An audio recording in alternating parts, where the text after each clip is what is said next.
현재 대한민국은 박근혜 대통령 불법 사기 탄핵과 자유민주주의 체제 탄핵으로 헌정이 중단된 상황입니다. 이 상황에서 치러진 그 어떠한 선거도 불법이며 전자개표기, 사전선거 등 부정 개연성이 매우 높은 선거제도를 방치한 상태에서의 선거는 투명성과 공정성을 담보하지 못합니다. 지난 4.15 총선은 원천무효이며 21대 국회에서 의결한 모든 법안 원천무효입니다. 선거는 법치와 함께 자유민주주의를 떠받치는 기둥입니다.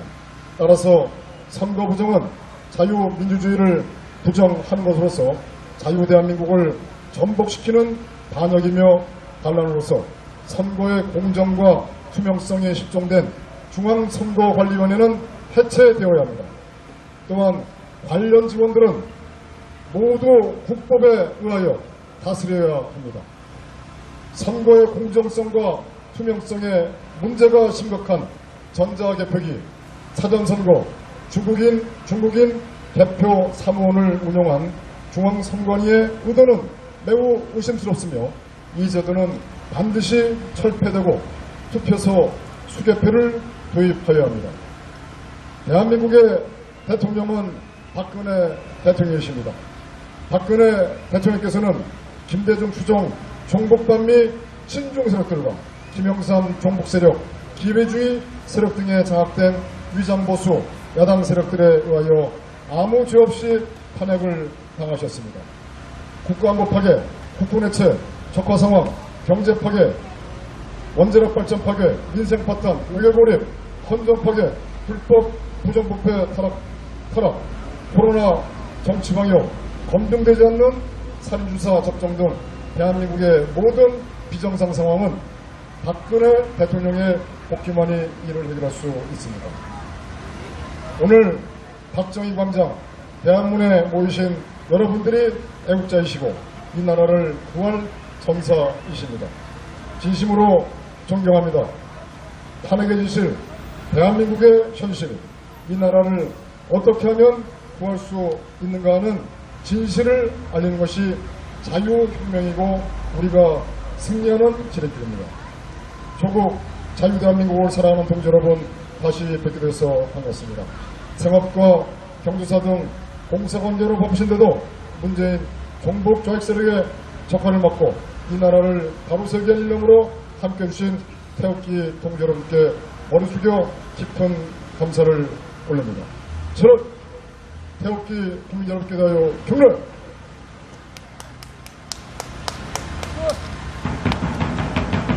바로 원광대 이주천 교수님 모시고 한 말씀 듣겠습니다.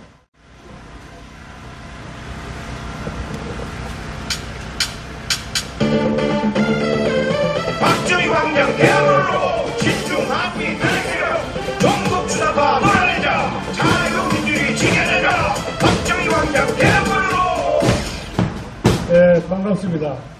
제가 대한문에 연설한 지가 벌써 4년이 흘렀습니다. 그 당시에는 여기에 많은 애국 시민들이 태극기를 들고 구름과 같이 모였던 적이 있었는데 제가 연설 과정에서 눈물의 기도를 흘렸던 그런 것도 벌써 4년이 흘렀습니다. 문재인 정권은 우리 애국 시민들을 많이 해쳐가지고 지금은 여기 순수하게 모여있지만 앞으로 우리 애국 시민들이 더욱 결집해서 자유민주주의 체제를 지키는 하나의 시민군대로서 거듭날 것을 부탁을 드립니다. 사실은 제가 오늘 주제를 이 청와대 이전 반대에 대해서 이야기를 할까 좀 고민을 했었는데 마치 전민정 대표님께서 그 말씀을 하셨기 때문에 제가 다시 재론하지 않고 다음에 불러주신다면 말씀을 드리겠습니다. 오늘은 이 나라가 왜 이렇게 어지러졌느냐를 다시 한번 리뷰 반복하는 과정에서 박근혜 대통령의 탄핵의 성격, 이 탄핵이 무엇인가 잘못됐는가를 다시 반복 복습해보는 간단한 시간을 가져보겠습니다. 박근혜 대통령의 탄핵은 박근혜 대통령에 대한 개인적인 정치적인 탄압이 뿐만이 아니라 우리 자유민주주의 체제에 대한 이 좌익들의 운동권 좌익들 주사파들의 촛불에 연계되어서 대규모의 체제 전복이었다는 말씀을 드리는 것입니다. 자유민주주의 체제에 대한 공격이고 기습이고 역습이었다는 사실입니다. 이것은 어떻게 보면은 준 헌법에 위반되는 준 반란 행위라고 볼 수가 있는 것입니다. 그러면 이 탄핵이 왜 잘못되었는가를 제가 다시 한번 정리를 해드린다면, 지금은 많은 분들이 탄핵이 잘못됐다는 것을 알고 있지만 구체적으로 다시 토론을 해보면은 탄핵이 옛날 이야기가 아닌가, 지나간 이야기인데 왜 탄핵을 거론하느냐고 이야기를 하고 있습니다. 여러분, 문재인 정부가 추진한 8원전 정책이 지나간 이야기입니까? 모두 어디가 됩니까?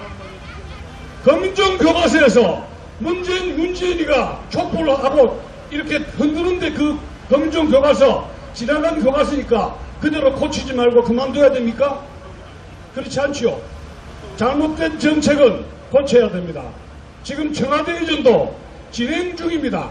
저 청와대 이전이 잘못됐다면 이것은 언젠가는 반드시 바로 잡아야 되는 것입니다. 탄핵도 잘못됐다면 박근혜 대통령의 명예도 반드시 나중에는 회복이 되어야 하는 것입니다. 그렇지 않습니까, 여러분? 그래서 탄핵이 잘못됐다는 걸 제가 다시 한번 정리를 한다면, 첫 번째, 최순실이가 국정농단의 1심 재판이 진행 중에 그 재판 결과가 3심에서 결론이 안 된 상태에서 헌법재판소에서 판결이 되었다는 것은 위헌이라는 사실입니다. 둘째, 박근혜 대통령의 탄핵 사유가 불분명하다는 것입니다. 헌법에는 대통령이 탄핵될 때는 국가 내란죄, 뇌물죄, 반역죄로 구체적으로 적시되어 있지만 박근혜 대통령의 개인적인 비리라든가 뇌물이라든가 반역행위가 구체적으로 지적되지 않은 상태에서 그냥 최순실과 엮어져서 신문지락죄에서 엮어졌다는 사실입니다. 탄핵 사유가 불분명했다는 사실입니다.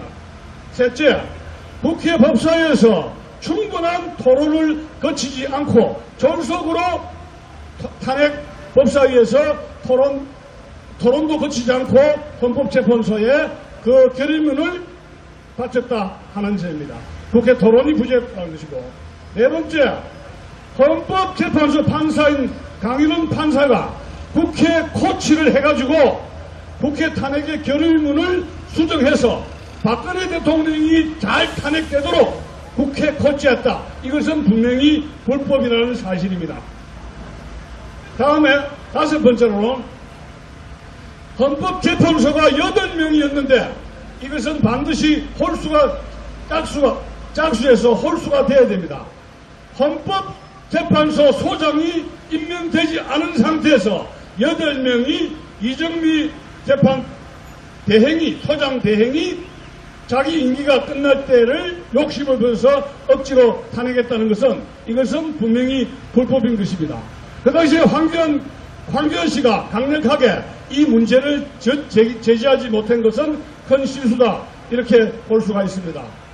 또 여섯 번째로 졸속 탄핵입니다. 2016년 12월부터 다음 해 3월까지 불과 탄핵을 하는 기간이 3개월에 불과했습니다. 3개월 동안에 여러분 알다시피 이석기가 반란죄냐 아니냐 이석기 재판하는데도 1년 넘어 걸렸습니다. 근데 왜 당신들 빨리 이석기 통지당을 불법화시키지 않느냐 하니까 이것은 대단히 중대한 사항이기 때문에 많은 시간이 걸린다고 그랬습니다. 여러분, 대통령 탄핵 사항이 중요합니까? 이석기 통지당을 해산시키는 게 더 중요한 것입니까? 대통령 탄핵이 더 중요하죠. 그런데 불과 이것은 3개월 만에 끝내고 이석기는 1년이 넘도록 질질질질 끌었었다는 사실입니다. 그런데 미국의 경우에 2016년에 러시아의 정보기관이 2016년 미국의 대통령 선거에 개입을 했느냐를 조사를 하게 되었습니다. 그때 뮬러 검찰총장이 그것을 조사하는 과정에서 그 기간이 무려 22개월이 걸리면서 그 유명한 뮬러 리포트가 나오게 되었습니다. 그래서 트럼프는 탄핵 사유가 되지 않는다고 무죄 판결이 나왔는데 그 뮬러 리포트가 나오는 기간이 무려 22개월이나 걸렸다는 사실입니다. 그렇다면 3개월 만에 박근혜 대통령을 탄핵한 헌법재판소, 이것은 우리가 반드시 그 죄값을 치르도록 해야 할 것입니다. 그렇지 않습니까, 여러분? 자, 그 다음에 7번째는 헌법재판소가 촛불의 협박에서 굴복을 당했다는 사실입니다. 그때 촛불 세력은 뭐라고 이야기했습니까? 탄핵이 법이라고 이야기했습니다. 탄핵이 법이다. 그러니까 헌법재판소에서 촛불 세력의 그 협박에 굴복을 했다는 사실입니다. 그래서 이 자유민주 체제가 촛불 세력이 들고 일어난 민주주의 세력에게 굴복해서 박근혜 대통령을 탄핵하고 자유민주 체제의 위협을 강하는 그러한 파수꾼 노릇을 행동대 역할을 했다는 사실입니다. 그래서 결론적으로 말씀을 드린다면 이번 대통령 선거에서 정권이 교체되고 이번 지자체 선거에서 우리 우파가 승리를 거뒀지만 진정한 의미에서 탄핵을 반대하고 자유민주 체제를 수호하려고 했던 애국, 양심, 정의로운 세력은 아직도 정치판에 등장하지 못하고 있는 것입니다. 그렇기 때문에 우리의 남은 과제는 앞으로 2024년 총선을 겨루어서 정의롭고 양심적인 탄핵을 반대했던 정치 세력을 빨리 정치 전면에 등장시켜서 전국의 주도권을 잡으면서 이 나라를 정상화시키는 그러한 정치 세력으로 양성하는 중대한 과제를 안고 있고 또 우리가 그것을 준비하고 결의하기 위해서 이 자리에 왔다는 말씀을 드리고 이 자리를 떠나겠습니다. 감사합니다.